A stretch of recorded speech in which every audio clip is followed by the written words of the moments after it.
샬롬 180일 성경 통독 124일차입니다. 오늘 우리가 함께 읽을 말씀은 에스라 4장 6절부터 23절까지, 에스라 7장부터 10장까지의 말씀입니다.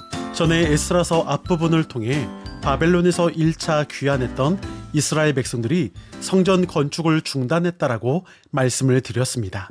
에스라 4장 6절부터 23절까지는 사마리아인들이 메데 바사 페르시아 왕에게 거짓 편지를 써서 성전 건축이 당시 중단되었던 그 경위에 대해 설명하고 있습니다. 이어 에스라 7장부터 10장까지는 이스라엘 공동체 재건에 관해 말씀하고 있습니다.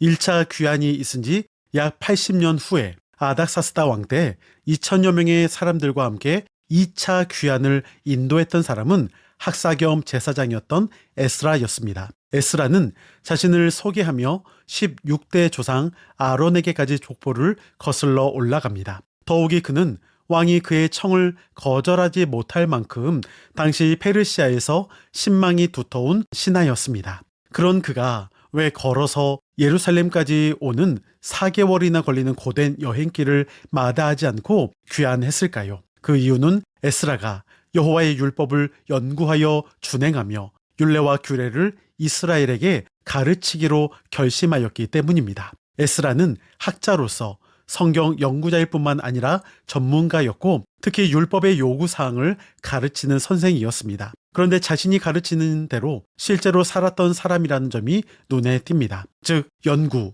준행, 그리고 가르침이라는 세 가지 모습이 눈에 들어옵니다. 에스라는 먼저 하나님의 말씀을 깊이 있게 연구했습니다. 사람들은 자신들이 뭔가를 깨달으면 그것을 바로 가르쳐주고 싶어하는 속성이 있지요. 그러나 이 사이에 중요한 거 한 가지를 빠뜨리기가 쉽습니다. 그것은 준행하는 것입니다. 본인이 말씀을 연구하고 그 말씀대로 살아보고 연구하며 경험한 것을 가르친다는 것입니다. 자신의 삶으로 녹아진 것을 가르쳐야 그 말씀에 능력이 있습니다. 즉, 여호와의 율법 연구 이후에 준행이 들어가고 그리고 이어서 가르치기의 순서로 연결된다는 것은 참으로 중요한 것입니다. 연구는 머리로 하고 준행은 손과 발로 하고, 가르치기는 무엇으로 해야 할까요? 입으로 할까요? 가슴으로 해야 한다라고 봅니다. 머리로 연구하고 손과 발로 직접 살아보며 그리고 가슴으로 가르친다라는 것이 중요합니다. 그래야 그 가르침에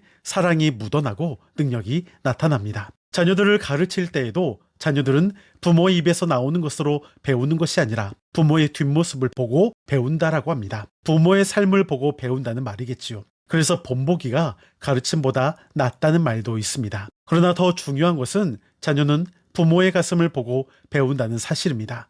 모든 교육도 마찬가지입니다. 연구와 삶과 가르침이 하나였던 진정한 멘토 에스라를 보면서 많은 생각을 하게 됩니다. 그래서 말씀을 가르치고 전하는 저 역시도 목회자와 또한 교사들과 목자들은 삶에서 말씀을 먼저 살아내야 하기 때문에 더 많은 겸손함과 순종이 필요합니다. 저 역시도 그 준행함을 더욱 기억하도록 하겠습니다. 에스라는 페르시아에서부터 하나님과 이스라엘을 향한 꿈을 가지고 자신의 사명을 위해 준비해 왔습니다.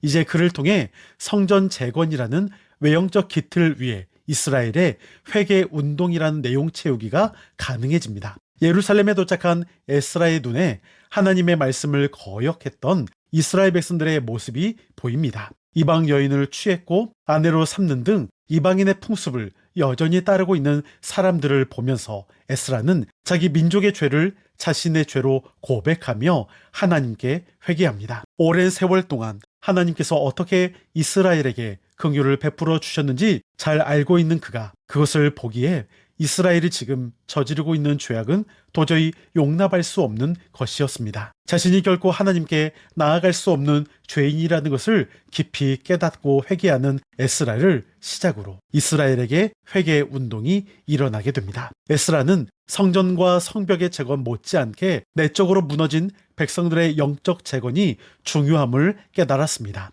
그래서 에스라는 오직 하나님의 말씀만이 이 백성을 회복시킬 수 있음을 확신하고 말씀으로 영적 각성 운동을 전개해 갔습니다. 그래서 제2차 귀환을 통해 백성들의 영적 재건, 백성들의 신앙 회복이 이루어질 수 있었습니다. 이제 내용을 기억하면서 에스라 4장 6절부터 23절까지, 에스라 7장부터 10장까지의 말씀을 들으시겠습니다. 여러분, 오늘도 승리하시고 평안하세요.